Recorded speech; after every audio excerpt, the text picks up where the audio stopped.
Bonjour à chacun. Merci pour la prière, merci pour vos prières. Ce matin, quand je me suis réveillé, je n'étais pas très en forme. Mais depuis que je suis ici, depuis 1 heure, les prières, les chants, tout cela, ça fait du bien d'être ensemble. Merci. Alors, nous allons lire Matthieu 4, des versets 17 à 22. Matthieu 4, 17 à 22.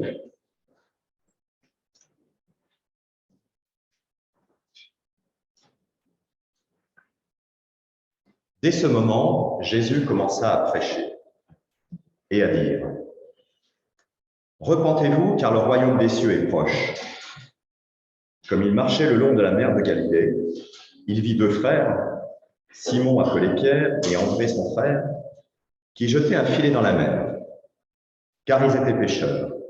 Et il leur dit : « Suivez-moi, et je vous ferai pêcheurs d'hommes. » Aussitôt, ils laissèrent les filets et le suivirent. De là, un peu plus loin, il vit 2 autres frères, Jacques, fils de Zébédée, et Jean son frère, qui étaient dans une barque avec Zébédée, leur père, et qui réparaient leurs filets. Il les appela, et aussitôt ils laissèrent la barque et leur père, et le suivirent. Alors nous allons parler aujourd'hui de ces hommes et de ces femmes qui sont appelés par Jésus, qui le suivent et qui se mettent à son service.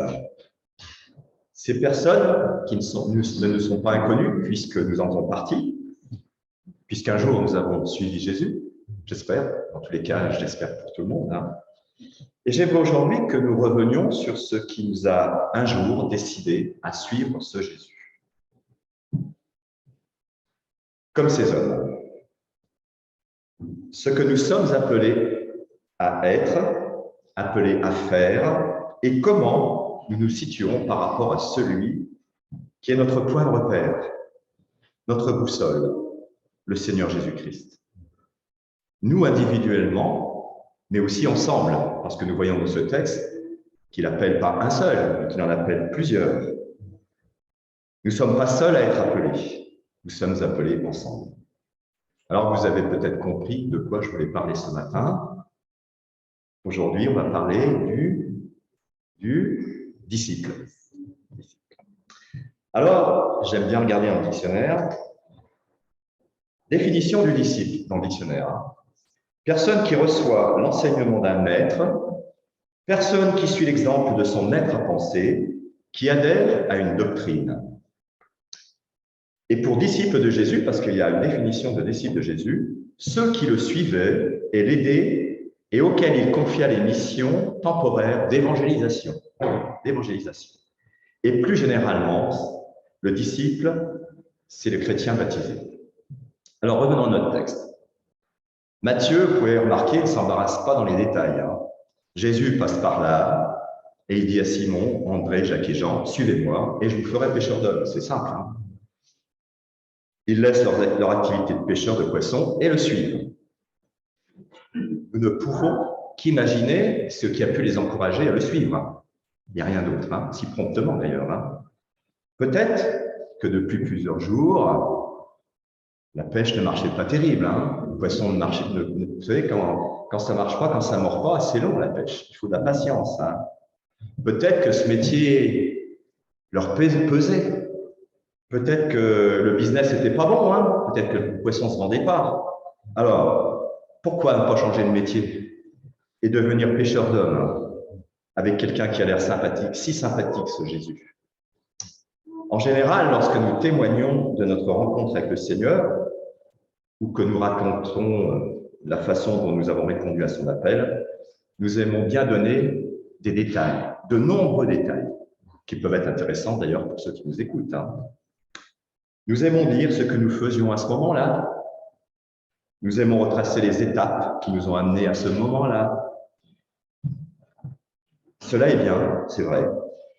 C'est bien pour encourager les autres, pour ceux qui écoutent.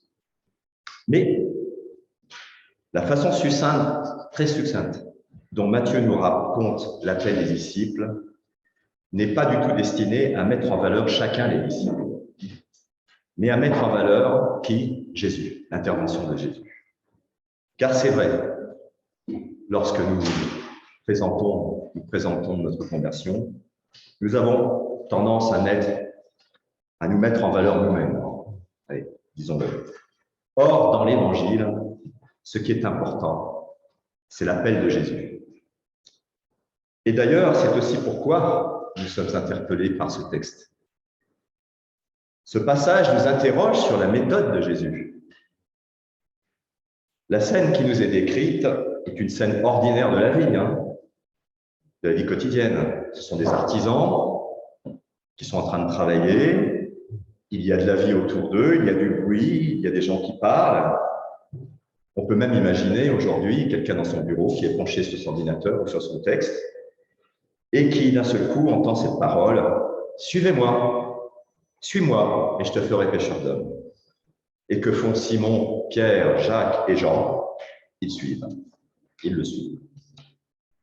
Et moi, quand je lis cette histoire, alors, pourquoi je voulais parler des disciples? Parce que vous savez, quand on est converti depuis 10 ans, 15 ans, 20 ans, 30 ans, 40 ans, on oublie complètement, on oublie un petit peu ce que c'est qu'un disciple. On est dedans, puis on oublie un peu. Et j'ai voulu me remémorer. C'est surtout pour moi que j'ai voulu faire ce message, mais c'est aussi pour vous. Et moi, quand je lis cette histoire, je suis surpris. Mais eux, ils n'ont pas l'air surpris. Non seulement je suis surpris, mais presque choqué et perplexe. Et je me dis, mais Seigneur, franchement, laisse-leur du temps, qu'ils puissent réfléchir pour prendre une telle décision. On a l'habitude de prendre du temps, nous. Pourquoi pas eux? Comment est-ce possible de répondre si vite sans hésiter? Il y a un truc, Seigneur. Tu avais déjà tout organisé, à mon avis. Ils savaient que tu allais passer et ils attendaient le signal pour se mettre en route avec toi. Mise en scène parfaite, presque un scénario hollywoodien. Bien sûr, non, bien sûr qu'il y avait un avant pour ces hommes pécheurs, la ligne des pécheurs dans la vie. Mais si Matthieu avait voulu nous dire que tout était préparé d'avance, eh bien, il l'aurait fait, il l'aurait écrit, c'est sûr. Mais ce n'était pas le but premier de ce récit. Alors, quel est donc le message qu'il veut nous communiquer dans ce texte? Premièrement, l'appel de Jésus nous dérange, nous surprend. Vous êtes d'accord, si nous regardons à l'extérieur, comme je viens de l'évoquer. Mais pour celui qui est prêt, l'appel de Jésus est une parole attendue, une parole qu'il attend, une parole qui arrive au bon moment. Et ça n'a pas été mon cas, mais je vais juste vous dire un exemple. Dany, depuis que je la connais, elle m'a dit, moi, le jour où j'ai entendu parler de Jésus, je me suis converti. Bon, c'est pas tout le monde, mais ça arrive. Deuxièmement, l'initiative vient de Jésus. L'appel est raconté de manière à ce que rien ne nous laisse penser que ces hommes qui ont été appelés étaient des hommes bons, parfaits, qu'ils avaient quelque chose de particulier. Nous ne savons pas si c'était des artisans honnêtes, c'est des artisans les pêcheurs, si c'était des artisans honnêtes ou malhonnêtes d'ailleurs, on ne sait pas ça. Enfin, troisièmement, cette histoire nous montre que ce qui est important, ce n'est pas ce qui était avant, mais ce qu'ils vont être après cette rencontre. Ils étaient simples pêcheurs de poissons et ils vont devenir pêcheurs d'hommes et de femmes, bien sûr, et de femmes qui attendent un sauveur. Alors, être disciple. Je propose 3 axes de réflexion. Il y en a sûrement beaucoup, mais je vous en propose 3. Alors, être un disciple, c'est, premièrement, donc, suivre Jésus, est-ce un idéal? Deuxième point, suivre Jésus de près et non de loin.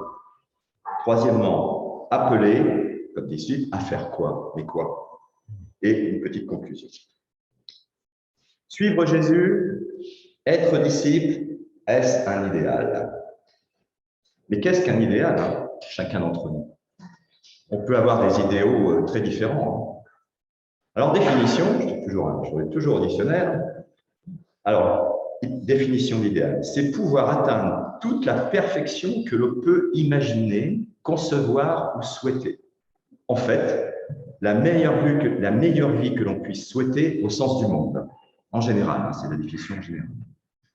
Alors, c'est plutôt en général la réussite matérielle, l'idéal, ou la réussite familiale, ou je ne sais pas, la réussite dans le travail, enfin, ce sont des genres de choses comme ça, matérielles. Hein. Les disciples répondent à l'appel, mais l'initiative de l'appel revient à Jésus. C'est lui qui décide ce qu'ils vont devenir et ce qu'ils vont faire. Si on élargit la réflexion, on peut dire l'initiative première, c'est Dieu qui l'a prise. Elle vient de Dieu le Père qui a envoyé Jésus, le Fils, hein, qui est lui-même chargé d'une grande mission. Jésus est chargé d'une grande mission, hein, on voit dès le début de l'Évangile. Il sauvera son peuple de ses péchés, Matthieu 1, 21. De même que Jésus appelle les disciples et leur donne une mission. Je ferai de vous des pêcheurs d'hommes. Dès la première fois où il parle à ses disciples, il dit, je ferai de vous des pêcheurs d'hommes. C'est la mission, hein, au final, ça. Alors, lisons Matthieu 8, verset 18. Je propose de lire Matthieu 8, verset 18. On va continuer à développer l'idéal du disciple. Jésus, voyant une grande foule autour de lui, donna l'ordre de passer de l'autre bord. Un scribe s'approcha de lui. « Maître, je te suivrai partout où tu iras. » Et Jésus lui répondit, « Les renards ont des tanières et les oiseaux du ciel ont des nids, mais le Fils de l'homme n'a pas un lieu où mettre ou reposer sa tête. » Alors ce scribe enthousiaste et volontaire pour devenir un vrai disciple, que lui répond Jésus? Celui qui veut me suivre où qu'il aille, il n'aura pas d'endroit pour reposer sa tête. Première remarque, nous qui recherchons toujours la sécurité, la stabilité, voire même le confort, avons-nous bien réalisé cela quand nous avons dit oui à Jésus? Est-ce un super idéal, ça? Les renards ont des tanières, les oiseaux du ciel ont des nids, mais Jésus, qui va monter dans un bateau pour traverser le lac, va poser sa tête au fond du bateau et va s'endormir. Et en plus, en pleine tempête. Si vous avez déjà fait du bateau, alors je ne parle pas des grands bateaux, hein, je parle des petits bateaux, petits bateaux de pêche. C'est pas facile de dormir dans un bateau, même quand il n'y a pas de tempête. Alors, les disciples vont appeler au secours, vont trembler de peur, et aucun d'entre eux n'aura envie de s'installer comme Jésus, de dormir et de poser sa tête au fond du bateau. On est bien d'accord. Alors, nous sommes souvent embarqués dans le même bateau que Jésus, enfin, on espère, mais les tempêtes qui arrivent ne nous permettent pas toujours de dormir tranquille. C'est vrai, ça? Pas toujours. Et pas toujours non plus en pleine confiance. Est-ce un idéal de vie d'être le disciple de Jésus? Il faut dire que ce Jésus, celui que le scribe veut suivre à tout prix, et celui que nous voulons suivre, bien sûr, il est comment? Toujours en mouvement. Il monte sur la montagne pour enseigner, il redescend en ville et entre dans les maisons, il prend un bateau pour traverser un lac, puis il revient, puis il rentre dans une synagogue. Suivre Jésus, c'est éreintant. C'est accepter de se laisser entraîner dans un mouvement perpétuel. Un idéal de vie, ça?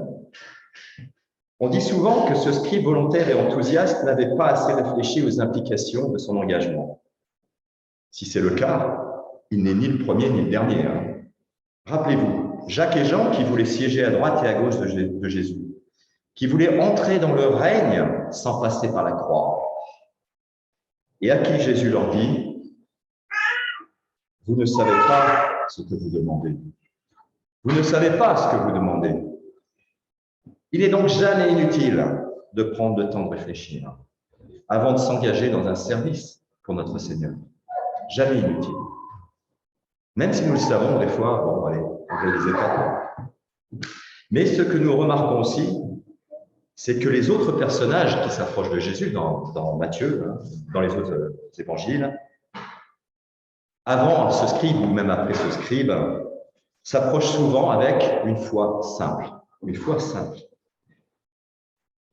Sans une assurance extraordinaire, sans une conviction vraiment volontaire, ni un zèle sans limite. ils ont quoi souvent une foi simple. La question qui se pose ici, avec quoi nous approchons-nous du Seigneur? Avec une foi simple? Le contraire d'une foi simple, c'est une foi compliquée. Alors, je ne sais pas bien ce que c'est une foi compliquée, mais en tous les cas, une foi simple, on voit bien ce que c'est. Hein. Nous avons nos conceptions, nos idées, toutes faites, notre propre vision des choses, notre propre vision du service chrétien. Mais la réalité du Seigneur n'est pas toujours conforme à ce que nous avons prévu. Est-ce un idéal? Du coup, lorsque nous pensons avoir répondu à l'appel du Seigneur et que les choses ne se passent pas forcément comme nous l'avions logiquement prévu ou pensé, nous pouvons très bien nous enfermer dans nos déceptions, nos désillusions.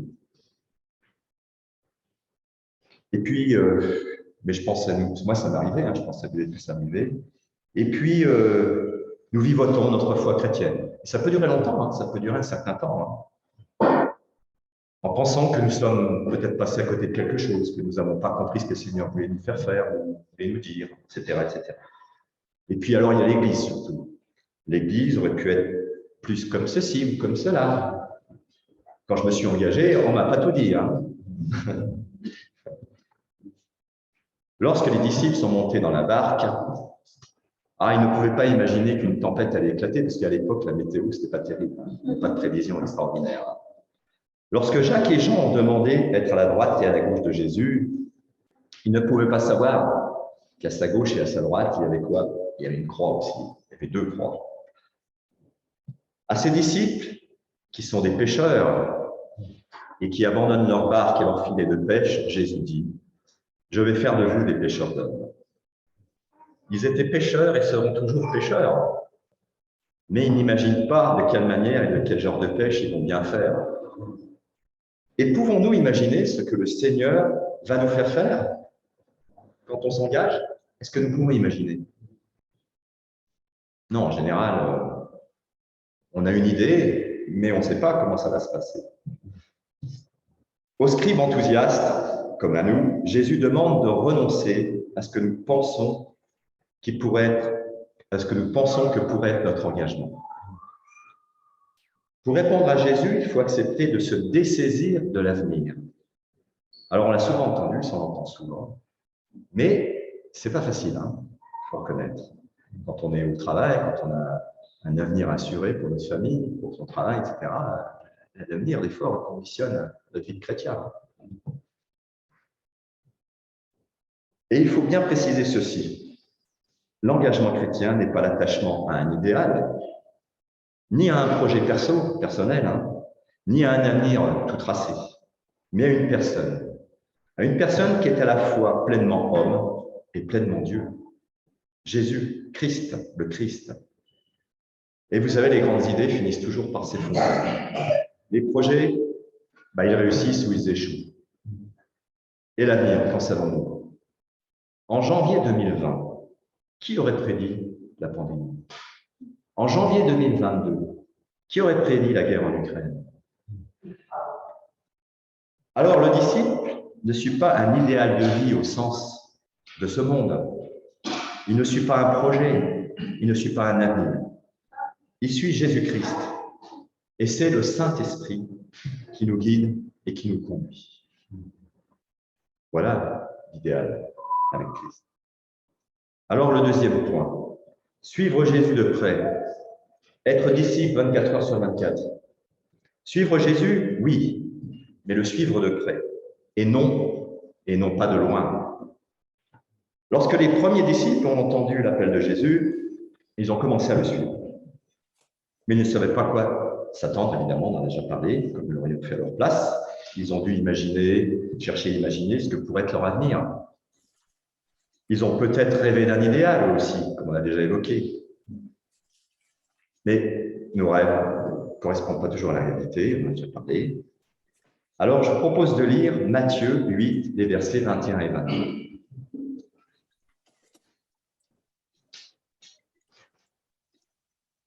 Matthieu 8, 21 et 22.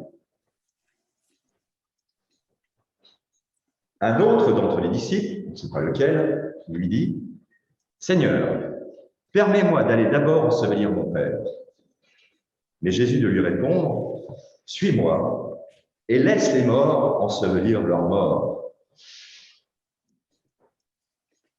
Dans les chapitres qui précèdent et qui suivent ce passage, Jésus rencontre beaucoup de monde, c'est vrai. Et il est assez frappant, je crois, de constater que toutes les demandes qui lui sont faites, avant et après, il les satisfait. Il répond à ces demandes. Par exemple, il répond favorablement en 8, 2, 3, Matthieu 8, 2, 3, Matthieu 8, 5, 6, Matthieu 8, 25, 26, Matthieu 9, 18, 19.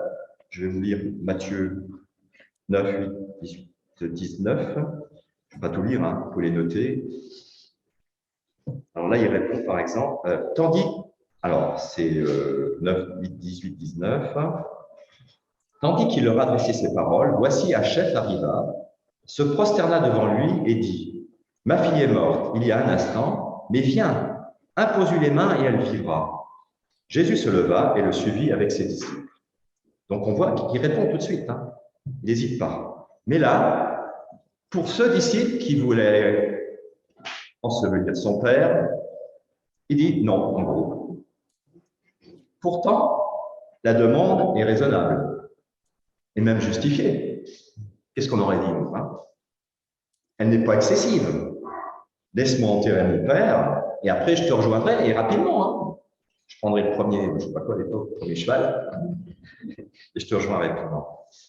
Même le grand prophète Élie aurait pu lui accorder cette dérogation. Hein. Rappelez-vous, le jour où Élie appelle Élisée à prendre sa suite et devenir prophète, comme lui en Israël, et qu'Élisée lui demande « Laisse-moi, je te prie, aller embrasser mon père et ma mère, et je te suis. » Et Élie lui dit « Vas-y, vas-y, et reviens. » Alors que Jésus, lui aurait peut-être dit à Élisée « Suis-moi et laisse tes parents vivre leur vie. » Peut-être, hein, je ne sais pas, c'est moi qui invente ça. Le problème, c'est que Jésus n'est pas le prophète Élie. Il n'est pas un simple prophète, Jésus. Et que pour Jésus, l'attachement humain ne suffit pas. L'engagement chrétien, en général, il ressemble un peu à l'attachement d'Élie vis-à-vis d'Élisée, ou d'Élisée vis-à-vis d'Élie. Mais il n'est qu'un attachement d'un homme à un homme. L'attachement de Jésus est un lien familial nouveau. C'est un lien familial nouveau, c'est vrai, qui vient s'insérer dans notre existence, dans le contexte de notre existence. Jésus ne prend pas une place parmi les autres, comme on pourrait le faire naturellement. Il dit, ouais, Jésus, c'est bon, j'ai une famille, j'ai plein de choses, tu peux venir, c'est bon, viens avec moi. Non. Il est au cœur de nos attachements, de nos relations. Il est le frère, certes, comme on le dit souvent, mais Jésus, c'est aussi le Fils du Père, le Fils de Dieu. Et nul n'occupe la même place que lui. Alors, nos liens familiaux constituent notre histoire. Ils font de nous ce que nous sommes. Mais Jésus entre dans cette histoire pour y prendre une grande place, la place principale. Avons-nous bien réalisé cela? Je dois avouer que non, pas toujours. Et il est bon de se le rappeler. Jésus prend la première place. Et c'est bien pourtant le vrai sens du disciple de Jésus. À partir du moment où Jésus entre au cœur de notre existence, plus aucun acte ne peut être normalement envisagé sans lui et indépendamment de lui. Et oui, aucun acte ne peut être envisagé sans lui, indépendamment de lui. Ce que demande le disciple dans notre texte, c'est de pouvoir s'éloigner de Jésus pour faire quelque chose indépendamment de lui. Mais Jésus, par cette réponse, peut nous dire qu'on ne peut pas très longtemps s'éloigner de lui. Et l'apôtre Pierre en fait l'amère expérience, vous savez, lorsque Jésus est arrêté. Alors que tous abandonnent Jésus et s'enfuient. Pierre le suit, oui, il le suit. Mais de loin, Matthieu 26, 58. Et à cet instant, il ne le suit pas par attachement à lui, comme devrait le faire un vrai disciple, mais pour voir comment tout cela va se terminer, comment ça va se finir tout ça. Hein? Et tout cela se termine dans les larmes et les regrets. Matthieu 26, 75. Est-on un vrai disciple lorsqu'on suit Jésus de loin?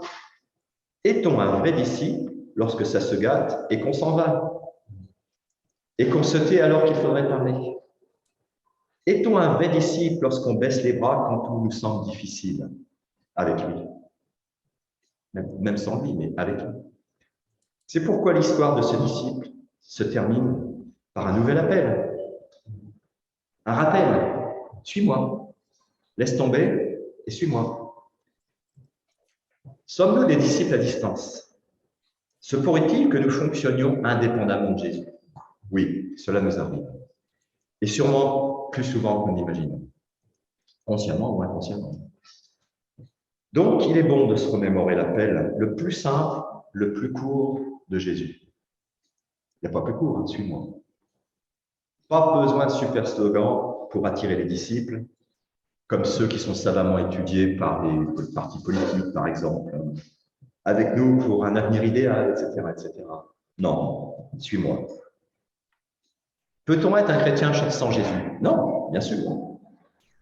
Alors, il se pourrait que Jésus doive nous lancer un nouvel appel, le plus court, le plus simple.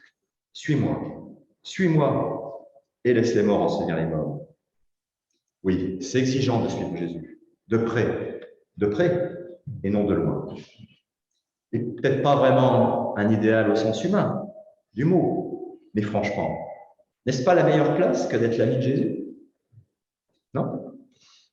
Alors, appeler à quoi faire un disciple engagé? Ça va être mon troisième point. Nous avons parlé de cet appel et de cette initiative de Jésus, de l'attitude que cet appel suppose de notre part, mais à quoi sommes-nous appelés? Les disciples qui entendent l'appel de Jésus, y répondent immédiatement, on a vu, mais Jésus leur dit, « Je vais faire de vous des pêcheurs d'hommes. Je vais faire ou je ferai. » Donc, ils ne vont pas commencer tout de suite. Et c'est bien ce que nous constatons dans le déroulement de l'évangile de Matthieu. Il n'y a presque rien qui ressemble à l'accomplissement de cette parole. On ne les voit pas devenir des pêcheurs d'hommes, tout de suite en tous les cas. Alors, les disciples en action, c'est quoi? Nous savons juste, par Marc, dans l'évangile de Marc, que les disciples sont partis en mission et qu'ils ont accompli des actions. Mais pas trace de ça chez Matthieu. Pour Matthieu, de toute évidence, il n'est pas prioritaire de montrer les disciples en action. La priorité est de montrer que les disciples suivent Jésus et qu'ils sont attachés à Jésus. C'est ce qui est le plus important. Avant d'être appelés à faire quelque chose, nous sommes d'abord appelés à être avec Jésus et à le suivre. Dans Matthieu, nous voyons qu'ils ne sont pas nombreux ceux qui sont avec Jésus. Être avec lui fait partie d'un cercle restreint, particulier. Les foules n'en font pas partie. Elles sont souvent présentes, mais on ne peut pas dire qu'elles sont avec Jésus comme les disciples. Les chefs religieux non plus d'ailleurs. Les disciples sont bien avec lui jusqu'au moment de son arrestation. Et ce n'est qu'à la fin de l'évangile qu'il retrouve sa présence. Je suis avec vous tous les jours, jusqu'à la fin du monde. On peut lire en Matthieu 28, 16, bien sûr. Suivre Jésus, c'est l'acte fondateur de l'engagement du disciple. C'est la première chose que font Jacques, Jean, Simon, André, Matthieu, etc., etc. Suivre Jésus, c'est entrer avec lui dans une marche commune. Il arrive que les foules suivent Jésus. Les disciples ne sont pas tout seuls, c'est vrai, mais les foules ne suivent pas Jésus de la même manière que les disciples. Les disciples suivent Jésus car tout ce qu'ils sont à partir de maintenant et tout ce qu'ils vont faire à partir de maintenant, tout dépend entièrement de Jésus, de son appel, de sa personne. Les foules suivent Jésus car elles ont bien perçu qu'il était quelqu'un qui pouvait faire beaucoup de choses intéressantes. Et elles ont besoin de quelque chose. Elles ont fondamentalement besoin de quelque chose. Et elles sentent bien que Jésus peut être utile. Mais il y a même dans la foule ceux qui recherchent un intérêt à suivre Jésus. Eux, les disciples, suivent Jésus parce qu'ils remettent entièrement la direction de leur vie entre ses mains. Parce qu'ils font le choix de ne plus décider seuls de la voie à suivre, parce qu'ils font de lui le commencement et la fin de leur existence. Parce qu'ils font de lui le Seigneur de chaque pas de la marche de leur existence. Faire entendre en étant avec Jésus. Le disciple peut faire quelque chose sans Jésus, mais le plus souvent, il se met en difficulté.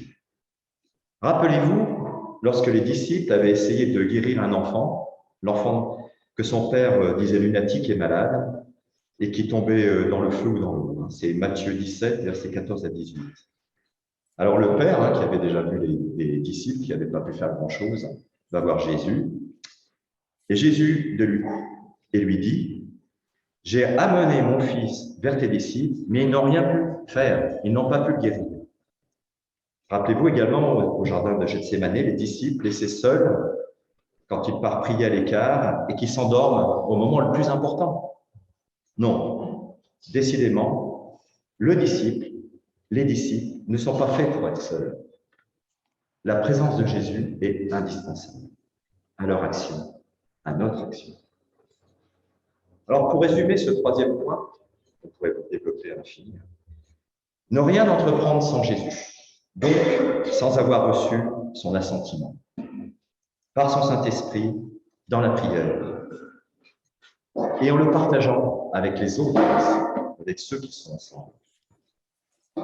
Et si nous demandons à Jésus de faire quelque chose, n'ayons aucune inquiétude, nous ne resterons pas là sans rien faire, car le travail dans la moisson est grand, dit-il. Conclusion.